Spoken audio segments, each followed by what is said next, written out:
Today I'm going to be talking about motivational interviewing. Motivational interviewing is a more sophisticated understanding of motivation that includes the recognition of ambulance as a non-pathological and rather common occurrence for persons in the change process. It's the belief that all people are motivated for something, and that human motivation is malleable and develops in the context of relationships. So the spirit of motivational interviewing is working collaboratively and in participation with the client. Also, accepting the client's inherent worth by expressing empathy or honoring their decision making. 3 is demonstrating compassion by promoting clients' welfare. And finally, 4 is invoking the client's own ideas and other resources for change.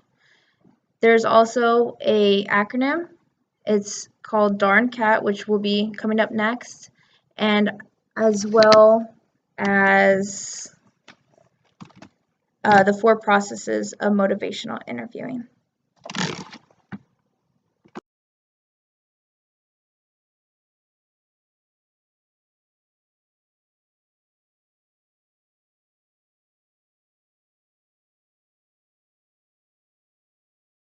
Hi, Megan. How are you doing? That's good. So let's go over some of the goals you've accomplished. You have stopped drinking at the bars now, Yes. and you're not going to the bars anymore. Last week you mentioned that you wanted to take all your alcohol out of your house, and on a scale from 1 to 10, you said you were a 10 at being motivated. How'd that go for you? It went pretty well. I did pretty good. I had all that motivation from the get-go, so I got rid of most of it. But there's like that 1 or 2 bottles that are just lingering around because they're my absolute favorite, and I feel like to get rid of them would be such a shame. So I was so torn when I got to the last 2. Yeah, just because they're really expensive, nice ones, and I don't know, they're my favorites. So I had such a hard time getting rid of them. I was really torn. So I didn't get rid of them, but yeah, that's basically how I do it.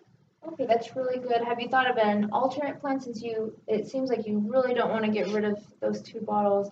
Is there an alternate way, maybe that you could get rid of them instead of just throwing them away? Well, since they're really nice, it'd be really hard to just waste them and throwing them away. So I was thinking about maybe like giving them to a friend who doesn't have the problems I have, and is a little more responsible, I guess. So I thought about giving it as a gift, or yeah, that's about all I've considered so far. A gift. Okay. Have you thought about, do you think this friend will allow you to drink? Will they allow me to drink? The alcohol if you gave to them? Probably not. I would just tell them, like, keep it out of sight, out of mind, like, that kind of thing. Like, I don't want it back. Here you go. And you'll enjoy it better than I will. How motivated are you to give it to your friend? Pretty motivated because I didn't think about that idea until a little bit ago. On a scale from 1 to 10, what do you think it is?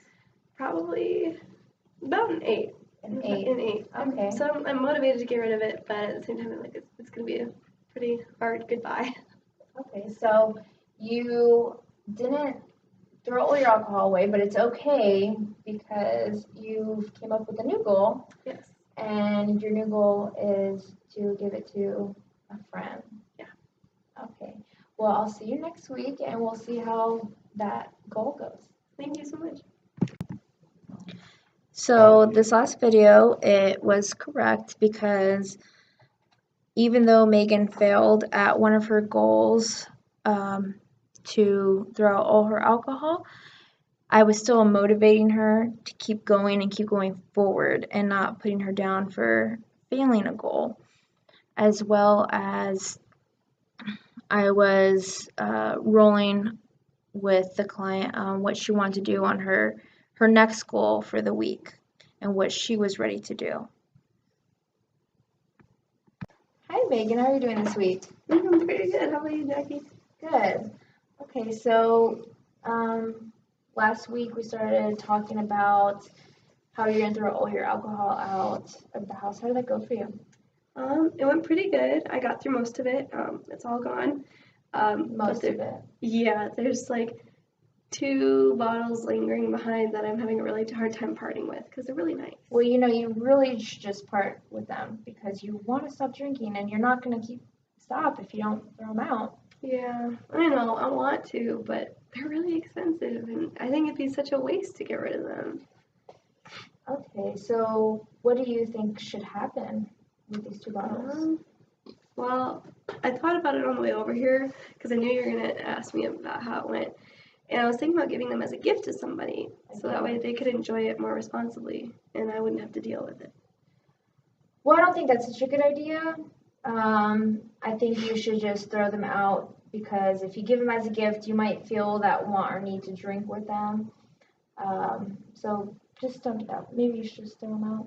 Oh yeah, I can try that. Okay. It's gonna hurt though. Okay. Well, I mean, stop drinking is hard.